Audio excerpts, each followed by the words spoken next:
Hello, my name is Lachlan, and I am the host and creator of Mind Clickers. I am a sport and exercise science student with a passion for esports, athlete well-being, and performance. Mind Clickers is a show where I chat with professional esports athletes, traditional athletes, coaches, and management staff behind the scenes in esports environments.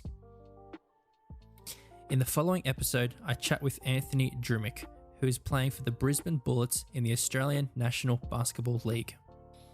Anthony is also very committed to perfecting his online craft, as he's been live streaming on Twitch for over 8 years, providing an array of content for various games. In the following episode, listen to Anthony describe himself being in the flow state and having the ability to out-edge his opponents mentally, to be concise and perform consistently. Anthony also talks about the importance of team communication and team culture, alongside briefly talking about the impact of injury and self-confidence. Thank you very much for tuning in for episode 6 of Mind Clickers. This is your host Lachlan, and I hope you enjoy.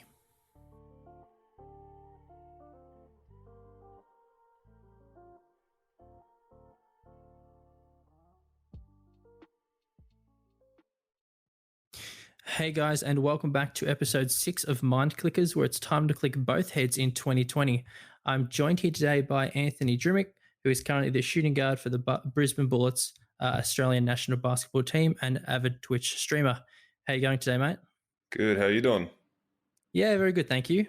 Firstly, thank you for taking the time to come on Mind Clickers. How's everything up there where you are? Yeah, everything's good. I mean, Brisbane at the moment's pretty normal.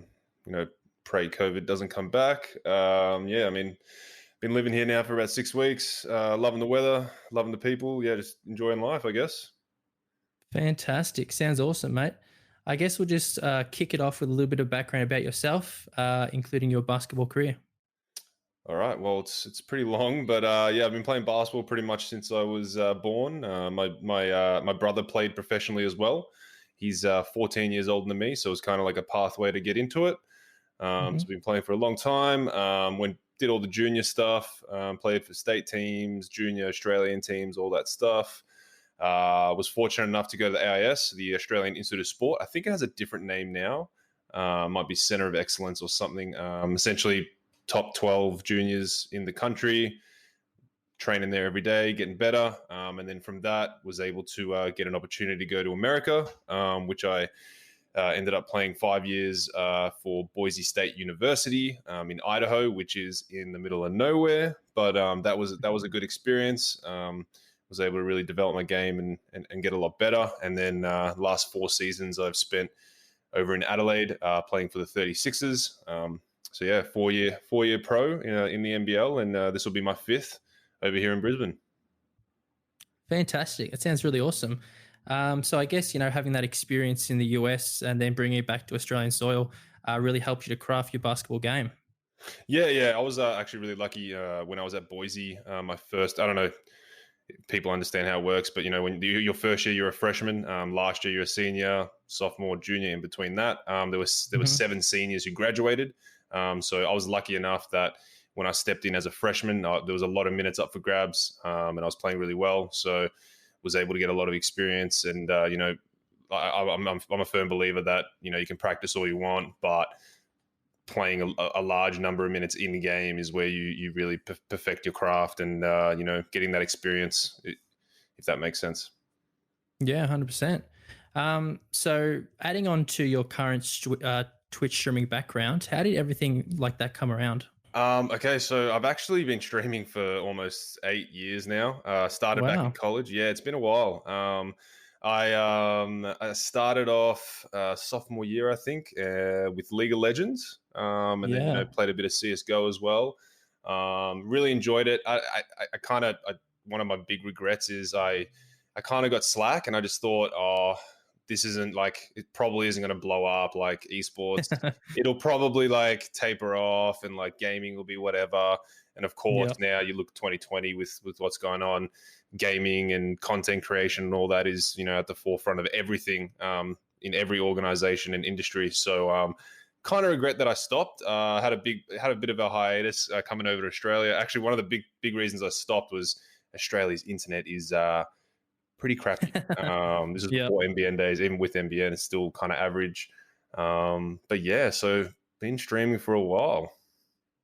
Fantastic. Yeah, I can really relate to that. I started back in the cyber gamer days.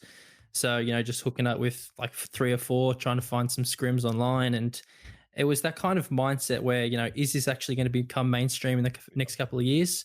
That was during the COD 4 Pro Mod days as well. So that was where we went pretty heavy during those times, going through a couple of lands and stuff, then gradually got into CSGO like yourself. But it was definitely one of those times where it's something interesting, but is this going to be like a main thing or just like a side hobby? So I guess there, as you said, that's where you had to kind of make a decision whether to pursue that kind of career or not. Yeah, I mean, it Um, does take a lot. It does you got to put a lot of time into it. So that was tough yeah, at that time. 100%. So in regards to, I guess, building your brand in regards to basketball and esports, a lot of traditional athletes, build their brand on, social media, whether it be Twitter or Instagram or even Facebook pages and everything. In your opinion, how important is it to, establish yourself on these social media platforms to engage with your audiences? Yeah, it's huge. If you talk to me, the me of 5 years ago, I was very bad at it, very lazy. But like I said, 2020, it's a whole different beast. Social media is huge. One of the social medias that's actually really interesting is for me is TikTok, and Right. how like the growth on TikTok can really influence like your brand and like your following in some sense because it's still kind of new and it is really easy to blow up on TikTok. And not a lot of people do it. And I'm sorry, not a lot of like professional athletes do it. So it's definitely it's definitely one I'm trying to focus on. I just got to figure out what content I want to put on there. But yeah, social media is huge. As you've seen, like a lot of the like the most famous athletes in the world definitely use social media to I guess to build their brand and grow. Yeah, 100%. I definitely think it's one of those important things, especially for upcoming streamers as well, just to establish your identity and kind of get yourself out there. Because I know a lot of Twitch streamers just purely stream on Twitch. They don't really brand themselves out on different social media platforms. And I think that's where they really limit themselves in their audience reach. So I think, as you highlighted, it is really important to expand to all potential platforms, including, TikTok, Yep.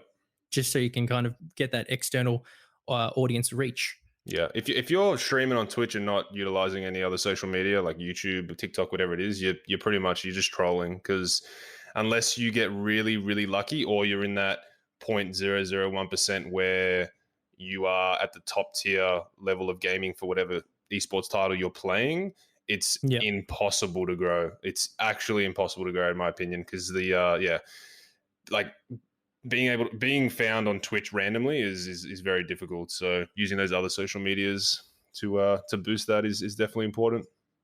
Definitely. You have the big guns who take the leaders of all the game categories, Shroud, Ninja, all those kind of people who have already established themselves in that scene. So it's so easy for them to transition from one game to another and still maintain that audience just because they've built their audience and they've built their identification online. Yep. Um, so in regards to other NBL pro athletes, is there any other people taking the same approach online as using Twitch as a platform to, I guess, engage with their audiences? Oh man, it's not only the NBL players. Then I feel like it's the NBL as a whole. I tweeted the other day I was trying to get 10 NBL players to play Among Us. Yeah. Yeah, you've probably seen it. Yeah, I think it's really just a missed opportunity. I know like a lot of younger kids who I'll keep using Among Us as an example. They're literally Yeah. playing Among Us all day, every day. And Yeah. like if I flip it back to the NBL, I mean the AFL and that don't have as big an issue with this, obviously, because they're bigger. I feel like the NBL's reach to some of those younger people. Like you've got the people who are established and love basketball and love the NBL, but like getting that new generation of people through and like getting them to know what the NBL is through not specifically esports, but through that social media and then using esports as well to leverage that. But yeah, I just think it's a missed opportunity. But maybe I can help change that. We'll see. Yeah, for sure. I definitely think it's one of those challenges. You look to, I guess, traditional times. That a lot of people really didn't go ahead and participate in gaming. Gaming was this kind of foreign thing that wasn't really, I guess, conjoined and, strung with traditional sports. But it's really good to see, a lot of athletes coming out, participating online with, playing games. I know Josh Dugan from the NRL, he's a Sharks player. He also streams on Twitch and does different content creation as well for the NBA 2K. Yep. So I think that, it's definitely really good to have that kind of connection between traditional sports and esports as well. Yeah, well, it's especially important with, like I said, that next generation coming up, because gaming and esports is kind of their thing now. Like, it's Hmm. almost taking over from traditional, not taking over, but it's definitely like right there at the forefront. And if you can find a way to combine the two, it just brings in a whole new audience. So yeah. Yeah, definitely. There's just so many younger audiences starting to get more interested in gaming in such an early age as well.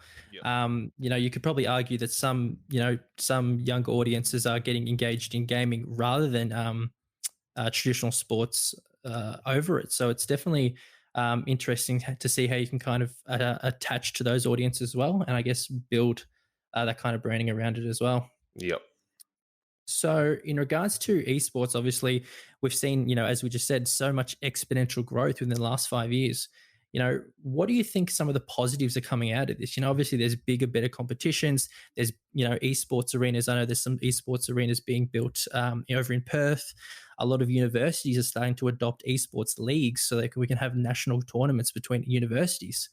Is it, there's more games coming out. There's so many more positives coming out. So, what do you think the growth is going to look like within the next few years?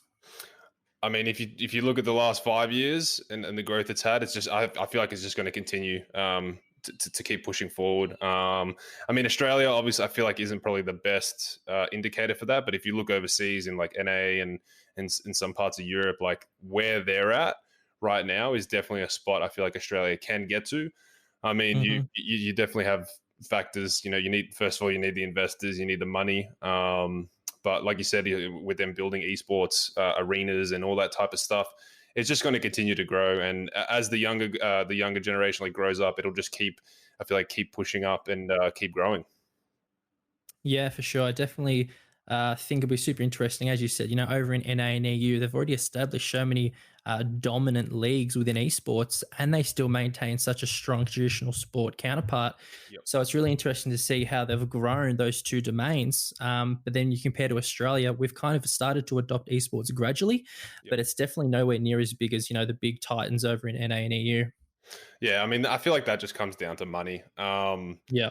It's always going to be an issue. If there aren't investors willing to put in the money, then it's going to be tough for that growth. But I mean, it's going to be a steady growth. Australia obviously population is a lot smaller, so again Hmm. we face that issue. But yeah, I mean, hopefully, I'm hoping that it keeps growing because I've enjoyed watching and seeing it grow. I remember watching this. Obviously, again, is in Australia, but watching the league first season. World Championships, it was pretty much in a basement, Yeah. and now they're playing in sold out arenas, averaging more than like the NBA Game 7 views over on Twitch. So Yeah. it's crazy. And I hope it keeps growing because I love it. So I guess we'll see. Yeah, for sure. I definitely can reflect on that because I remember I participated in the league beta. I participated in the Fortnite beta. And at the time, did I really think these were going to be such exponentially growth games? Probably not. But it's really interesting to see, such a short span, 5, 6 years, the growth these had, the audiences they've brought in, the money they've generated. So it's really interesting to see where we can go from here on out. Yep, I agree. So more about yourself. So what kind of games are you playing on Twitch at the moment? I'm actually facing an issue. I gotta pick one. I've been struggling to pick one, but I've been playing a lot of Valorant. I feel like I'm pretty good. I was Immortal 2 yesterday. Now I'm back to Immortal 1, but I Hmm. feel like I'm pretty good at that game. Always love playing COD. I feel like it's a more casual game for me. And then go back to the initial days. I was playing a bunch of leagues, CS:GO. I'll do the occasional variety game with the misses on a Sunday, and then Hmm. begrudgingly, I'm playing a lot of Among Us, which it's not my favorite game right now. It was initially, but the sweat fest is starting to take over, and it's starting to annoy me. I was actually streaming it last night. There's nothing against the people we're playing with. It's just they just know too much about the game and just like the meta, and it's just yeah. Just let it be fun. That's how I feel about that game. I remember the first week Among Us came out, and people were already starting to think about esports tournaments for it. Like, it's kind of Oh that kind of party no, game. please no. And I saw on Reddit, obviously Reddit's just an absolute, fest for all that stuff, different, just a whole big compilation of just different strat calls. And oh yeah, it's Disgusting. definitely one of those games that it's actually been out for quite a while, but just as Twitch probably exploded it up. And I guess that's where everyone got on board the hype train for it. Yeah. It's crazy. I can't scroll through any social media at the moment without seeing Among Us something come up. So it's yeah, I think it's a great game, and I love the fact that it doesn't matter who you are. Like 3 or 4 games in, when someone points the finger at you and says like you're the imposter, your true personality will come out. Like there is no hiding it. You will come out. So that's what I really enjoy about it. But yeah, just keep it fun, keep it innocent, just keep it wholesome. No sweats. Yeah, keep the sweats to the FPSs, really. That's it. That's it. So obviously, going from Immortal 2, even just being in Immortal, that's a significant thing to be in Valorant. I know a lot of my friends who are, really strong Counter-Strike players only really were able to reach, I think, Diamond 1 just because of they didn't really have that extra ability, a mechanical ability to use different abilities for different champions. So how do you Yeah. think coming from, a Counter-Strike background into Valorant, those extra abilities, how did that everything, work for you? Well, like I love it because you kind of chuck a bit of League of Legends like into CS:GO, and I guess that's kind of what you get. You get Valorant at the end. Mm. So for me, I've played too much League. I don't even want to look at all my accounts. There's probably like a year worth of time on there. And then same with CS:GO, probably played like 2,000 hours or more. Yeah, like I love it. Like I think it's a really interesting way. I think there's still a bunch of stuff they need to balance, nerf Jet, but it is a fun game. It's more casual, I feel like, than CS:GO, but it also does have that sweat where you can when you're playing ranked and you can climb and stuff. But yeah, like this is kind of the first game in a while that I've jumped on from the start, so it's been fun to Hmm. like I pick up games pretty quickly, so like being able to grind ranked and get to those high ranks before inevitably all the 14-year-olds come and take over just like Fortnite. So but yeah, no, it's been good. Yeah, for sure. What I really love is, this is the first episode where I've had, a traditional athlete, on the podcast talking about esports as well. So it's really good to, I guess, from your perspective, have that background in basketball and, all the psychological skills that go into basketball, the flow state, the mentality, the cognitive ability, the mental toughness, everything from that, and then translate into, having this kind of really obviously performing well online in Valorant. Yeah, it's actually crazy. As I've gotten a bit older, getting more aware of like how your emotions and like how your mindset can affect your performance. Hmm. Even playing basketball for such a long time, it's I've never thought about that side of it. Like thinking like if you think negatively, you're going to miss this next shot. If you think positively, you're going to make the next shot. Just having, especially in the professional level, like having teammates who genuinely, this is obviously hard in a pug in Valorant, but having teammates who celebrate when you do something good, who are like all those things, I think are completely transferable, even to Valorant pugs, and then obviously in the pro scene, like. It's just crazy the amount of games I'll lose in ranked when there's one or two negative people. They Hmm. don't realize it, and it's always usually a young person that'll get angry or whatever. But like that, their mindset bleeds into the team, even though it's a pug and you don't know these people, you've never met them. Um, like your psychological state during those games can be affected. Like if you make a play, you mess up, and your teammates are talking shit or calling you out instead of encouraging you, because most people in those higher ranks, if you're immortal, you didn't just get there luckily. I mean, some people do, but True. Yeah. so they are good at the game. But if you're berating them, that's going to affect their performance. It's going to affect their decision making. They're not going to play as aggressive, or they're not going to play as Mm-hmm. passive, or whatever. And that for me, like I'm 28 now, getting a bit older. That's been really like interesting to watch, because like I've got some close, not close friends, but some guys that I've played a lot of Valorant with, and it's cool to see how, I'm not calling anyone out here, but when they're negative, how much it'll affect their performance, but they just don't Yeah. see that yet. They don't understand Yeah. that. So yeah, it's been interesting. Yeah, I definitely do, 100% agree with everything you just said. That ability to, I guess, have that self efficacy to believe in our own individuals, Yep. and our individual capacity to perform, a particular task. For example, if we pick up an AWP, or, pick up a sniper, for example, and we have that confidence to essentially get a few picks. But then if we, get, taken down, for example, we get berated by our teammates, there's that kind of toxicity around that can, as you said, definitely hinder our performance. And I guess our ability to think, I'm going to give this another crack, because, you might just get berated again. So I definitely think that establishing, in comparison to solo versus queuing up as a 5-man, having that team dynamic, having that team, I guess, where everyone's on board with, we're going to do this, we're going to have that decision, versus playing in a solo queue. Having that team dynamic is so strong. Yeah, 100%. And when you are playing solo queue, something I've been doing more is make sure everyone's got a mic and they seem Hmm. kind of positive. Because if I'm telling you, if you enter a lobby with 4 people who, having a bit of banter, whatever, you have like an 80% chance to win that game. I don't care how good the other Hmm. team is. Like if you guys are good on comms, everyone's being pretty positive. Yeah, it's yeah, I literally win all those games. It's crazy. It doesn't matter what rank it is. But and no one's immune to this. Like I think every player, I mean, some people there's exceptions, but like a lot of people, it's human nature. You get affected by your environment and what people are saying. So yeah, as you said, if someone's talking, if someone's berating you, you're not going to be able to perform as well as you could or should. 100%. Yeah. And I guess a lot of the things also comes into it, as you said, before the game. So, how do we prepare for, I guess, going into a ranked game or going into a high decisive basketball game?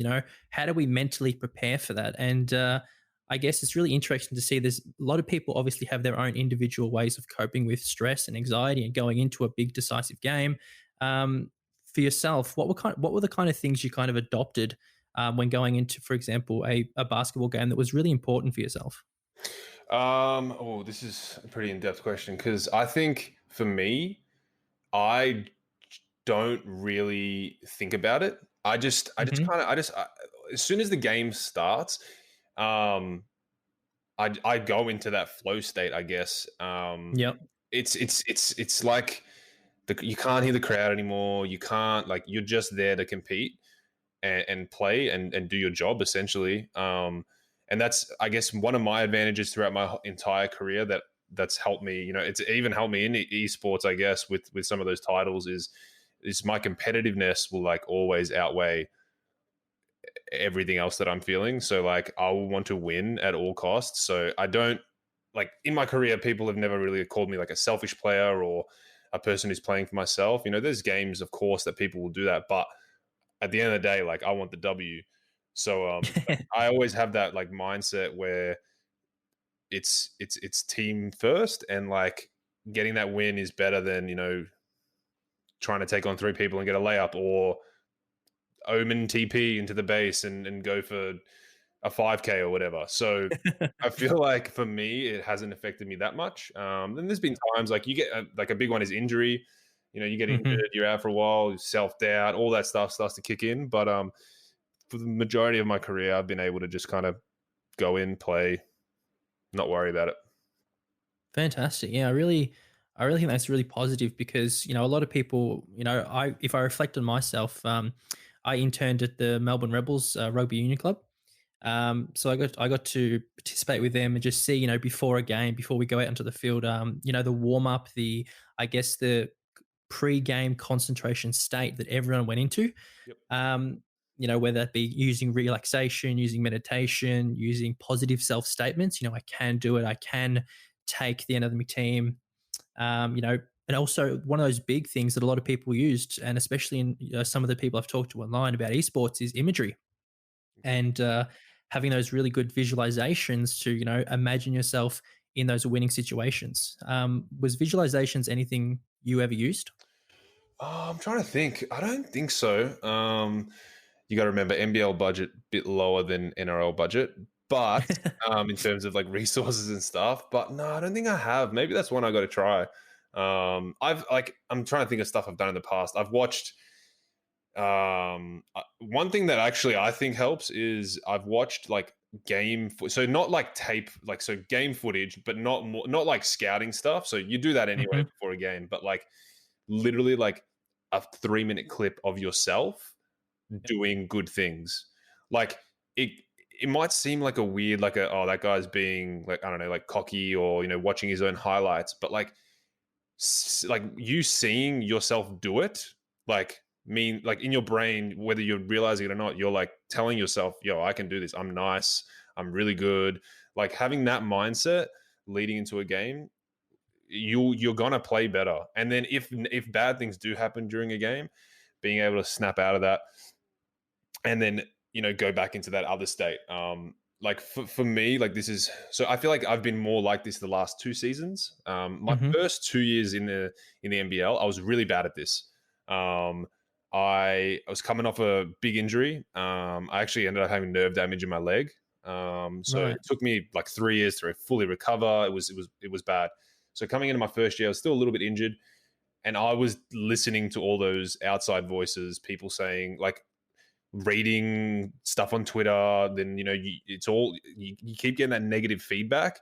Eventually, Yeah. like you're gonna convince yourself that this negative feedback is like true, or is what the truth is, I guess. So, but yeah, these last 2 seasons, using some of those tools, I've definitely got better at it.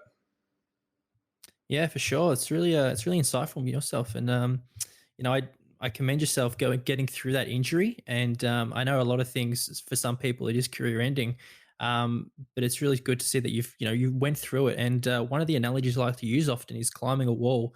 We climb the wall, and however big the wall is, we still have to climb it, right? We still have to get over the task, get over the obstacle. And while we're climbing the wall, wind may blow, and we might get knocked around, and we might feel like, as you said, we might have self doubt. And it's one of those things that we need to get over to establish that proper sense of well being Yep. and establish that proper psychological mindset, because ultimately we can't afford to fall off the wall, because that's where we end up at square one. Yep. And gradually and gradually, gradually, we'll chip away and we'll climb over the wall. And that's where we'll start to, I guess, come out the other side and, really feel that good sense of, yes, I can do it. Yes, I can perform. I have that quality of life and I have that ability to perform. So I really think, yeah, it's really, important to have that mindset. Yeah, So self doubt is the killer of, whether it's sports or esports. It'll kill your career if you've got self doubt. So definitely can't be having that. yeah, for sure. And just touching quickly back on, watching over those clips and stuff, looking at your past performance, was that something you did by yourself, or was that something you did with coaches, or was that, how did everything work around that? Well, we do team film. My old coach is probably gonna, if he does hear this, he'll disagree with me. But we used to watch pretty much our whole game, Okay. and I think that's a bad thing. Watching the whole game in a team environment, like let's say you've done you've made a mistake, right? But let's say you've made that same mistake. I don't know. You've made it twice in the game. And then that first time he pulls it up in film, has a go at you, whatever it is.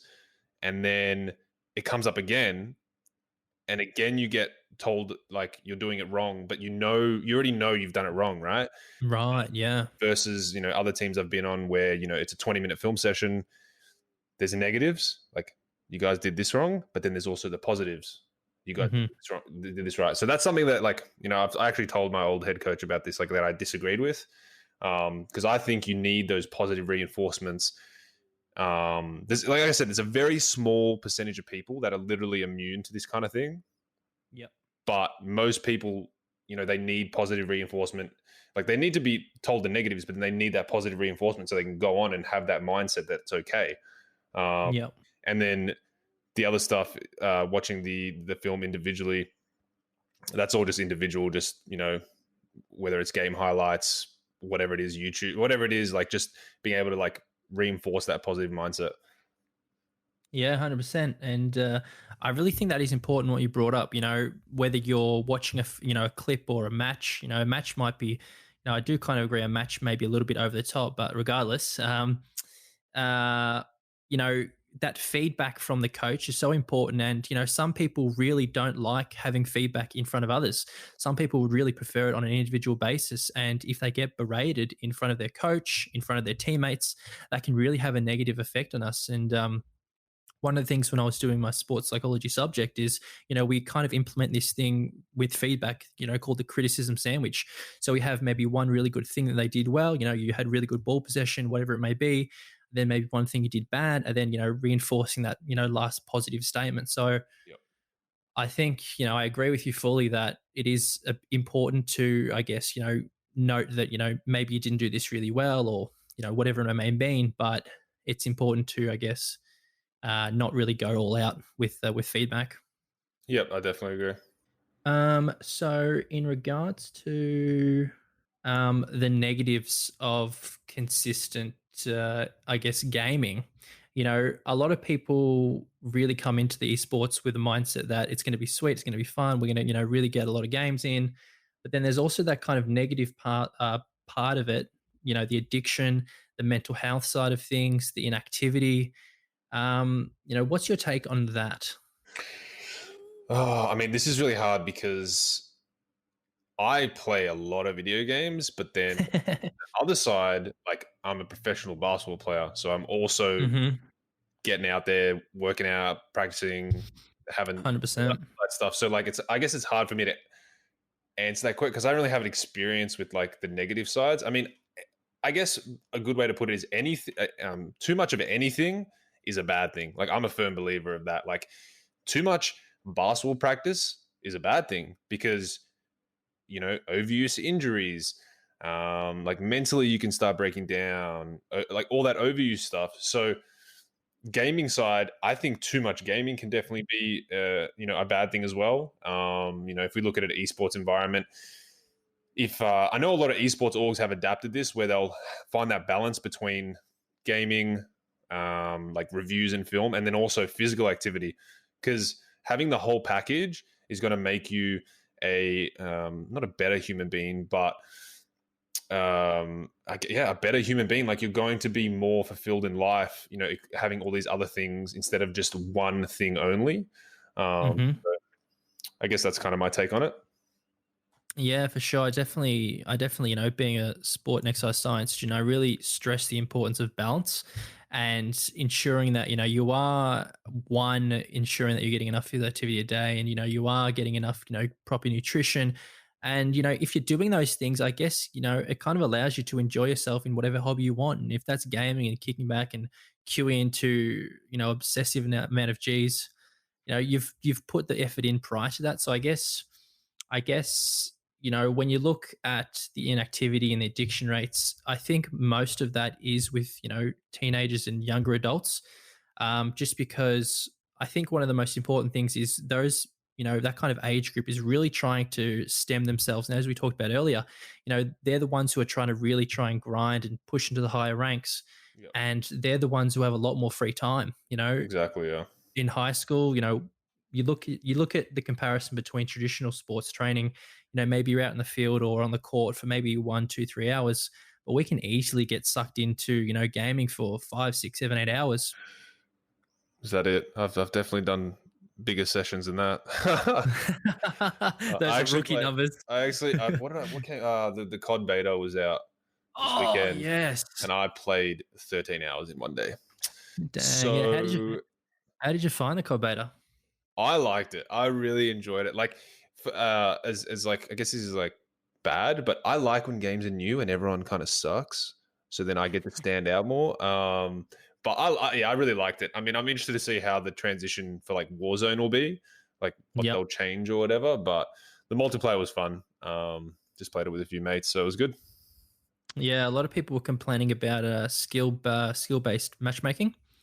the Yeah, whole I take didn't around notice that SBM. Yeah, I didn't really notice it either. I because played I had some quite a games with bit. bots, so and then some games where there was, but that's I guess like even like that like going back in other games like Fortnite and stuff, like it used to be so much fun versing players that weren't, I guess, great, and then you Hmm. would have those sweat battles as well. Yeah. But yeah, I don't know. I don't know what I feel like about. I don't know how I feel about skill based matchmaking, but I guess it's just like a mini rank system. But it is what it is. Yeah, I think a lot of people do get carried away in that obsession to, I guess, constantly be competitive. So I guess that's where, if you do implement skill based matchmaking, then you're, I guess the argument they made was every casual or every game you queue into, you constantly have to sweat and you constantly have to grind, and you just want to, if you just want to have a casual game. So I think there are some interesting arguments, but it kind of felt like a little bit like Black Ops 2. I think that's why I liked it. I felt like the movement was good. Yeah, I like the Um, movement as well. yeah, the movement was good. I didn't really play much Modern Warfare 2019.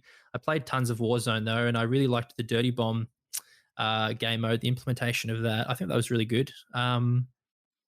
But it'll be interesting to see where they go with everything and when it comes out on full release. We shall see. There's too many games coming out at the same time. I'm so sad. They got WoW. They got COD. What else? Something else is coming out.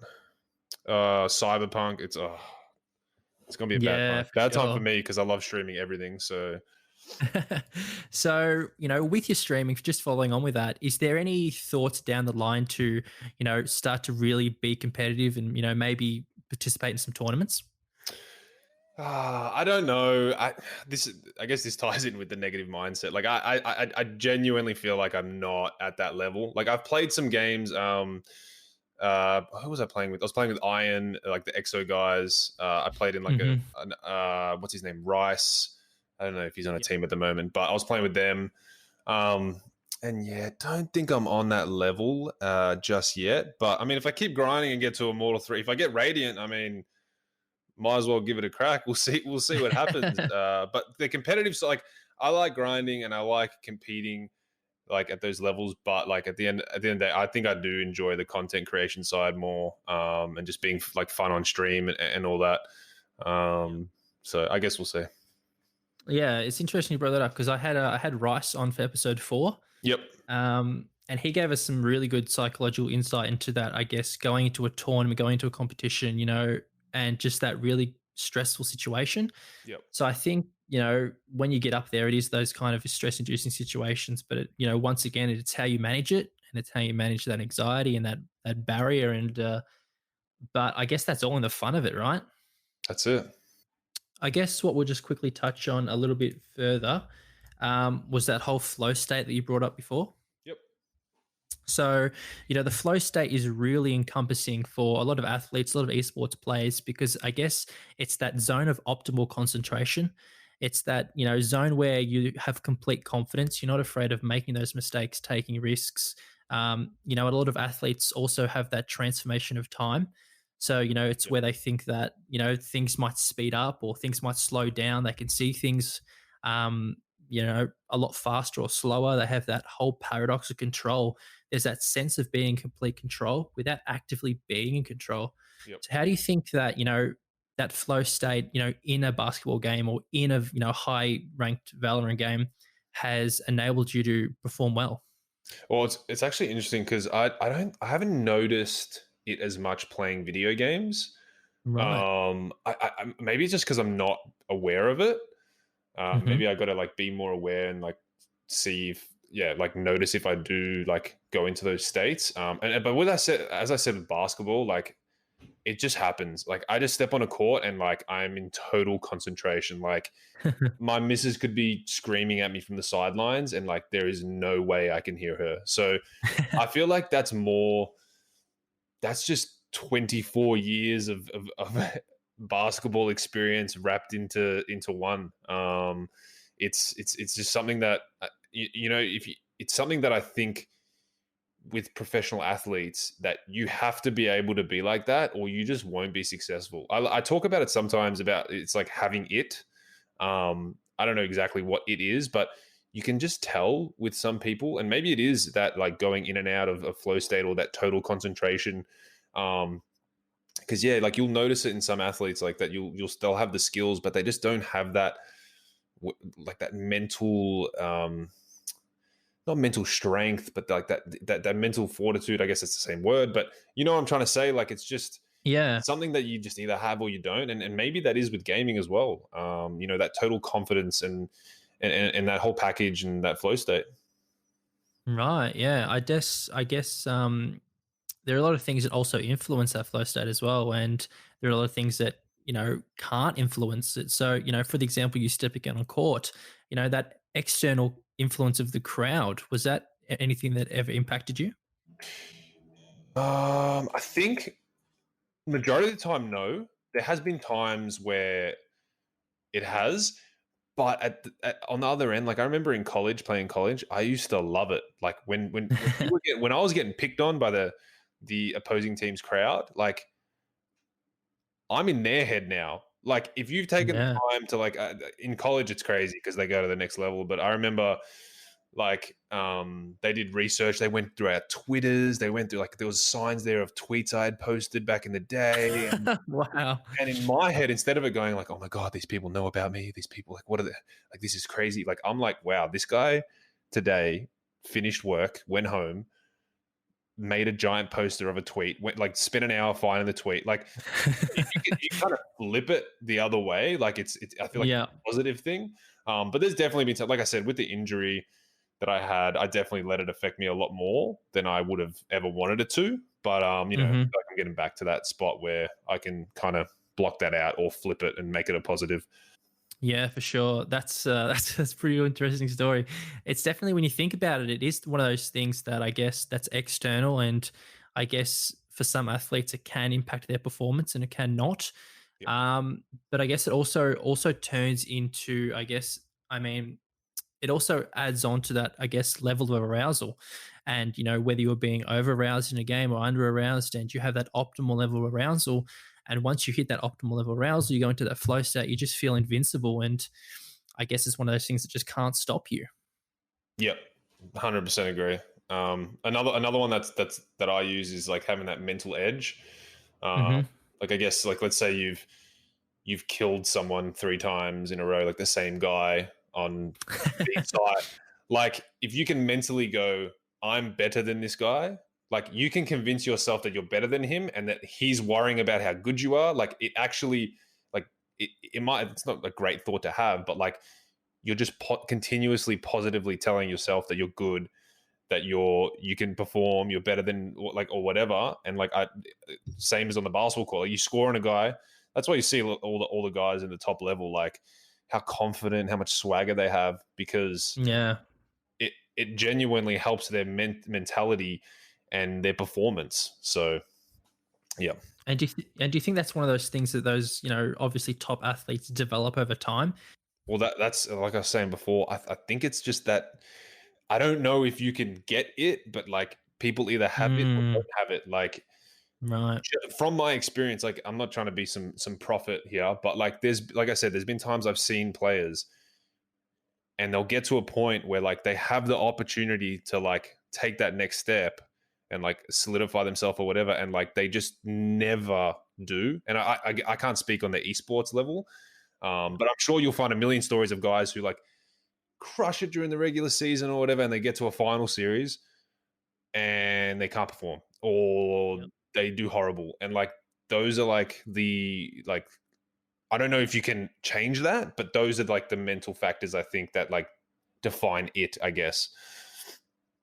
Yeah, right. I definitely think that it's one of those things that you do have, as you just said, you have it or you don't. And whether you have it, obviously can adapt and control, and, is a relay for your performance ultimately. So, just kind of smoothing into the finish here.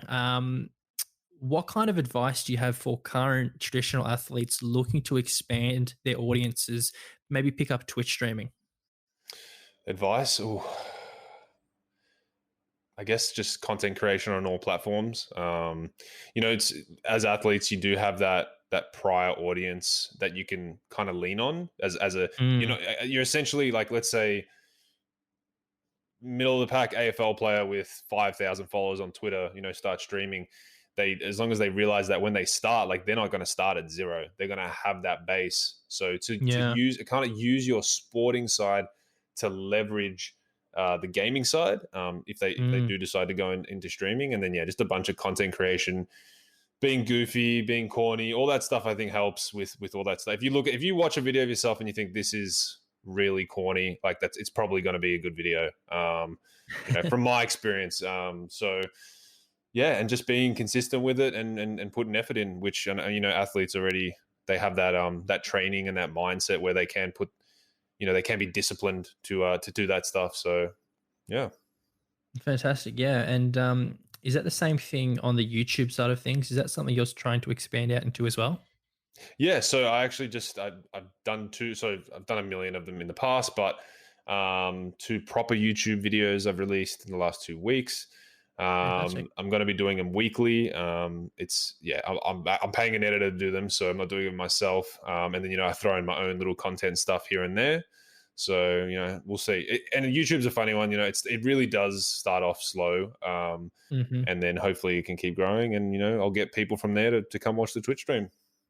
Fantastic. So just for everyone listening and want to find you more on social medias, where can we find you on all platforms? /Drimdog on Twitch, at Anthony Drmic on Twitter, at Drmic22 on Instagram, and then I think the TikTok is Anthony Drmic as well. Fantastic. I'll be sure to check out. I probably should unify, uniform those into one name. I think that might be a good step. Yeah, that's the problem I had to try and do. Go through and ensure My Clickers was available on all platforms. Yeah. Alrighty. So thank you very much for joining me on My Clickers episode 6 today, Anthony. And I hope everyone got the opportunity to have some insightful thoughts and take away some really good things, especially for current traditional sport athletes looking to potentially expand their audiences and get in on the Twitch game. That's it. Thanks for having me, guys. No worries. Thanks a lot, Anthony. Appreciate it. Alrighty, for all of you who managed to get to this stage, thank you very much once again for listening and being supportive of the podcast. I think today was a really good episode with Anthony, especially just because we got that traditional sports perspective and it allowed that comparison between mental mind states in performance for esports and in basketball. So thank you very much, and you know where to find me on all platforms. My Clickers on Twitter, Facebook, Instagram. I don't know, maybe I'll make a TikTok. Who knows what happens? But thank you very much, and I will see you in the next one. Peace.